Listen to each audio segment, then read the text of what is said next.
अहो गाँव के ठाकुर देवतल बंदा बंदा शीतला महामाईला आदि शक्ति नौ दुर्गल बंदा बंदा चंडी महाकालीला। बोल दुर्गा मैया की जय।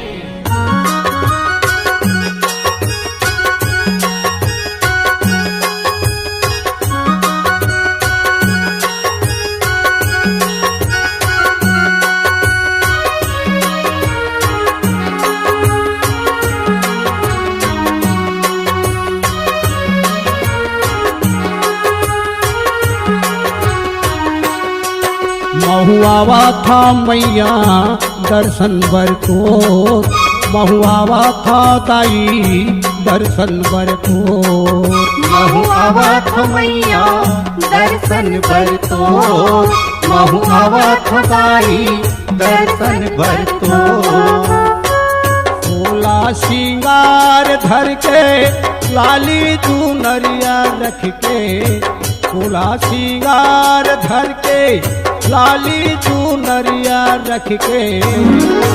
महुआवा था मैया दर्शन बर तो, महुआवा था ताई दर्शन बर तो।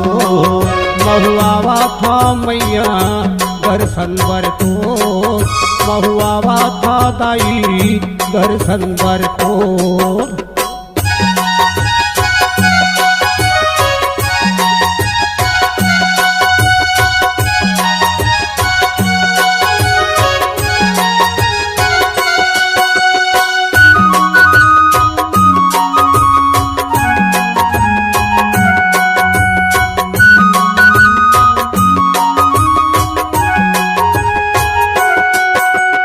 गंगा जल ला धर के लाहूं, चरण ला तोरे पखारू, चरण ला तोरे पखारू।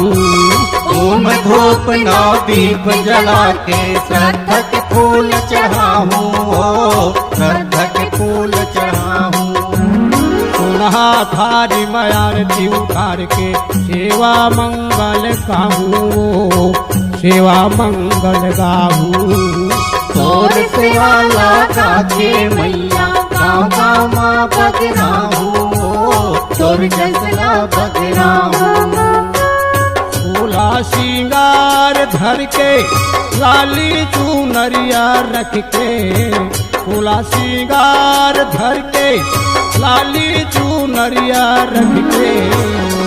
महुआवा था मैया दर्शन बर तो, महुआवा था ताई दर्शन बर तो। महुआवा था मैया दर्शन बर तो, महुआवा था ताई दर्शन बर तो।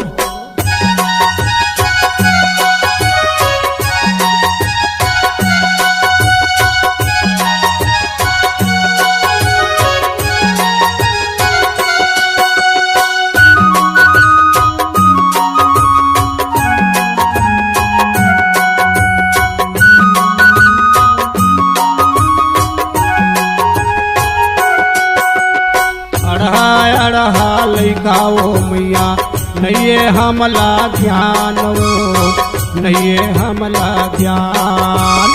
हाथ जोड़ के विनती करबो करबो तोरे ध्यान, वो करबो तोरे ध्यान।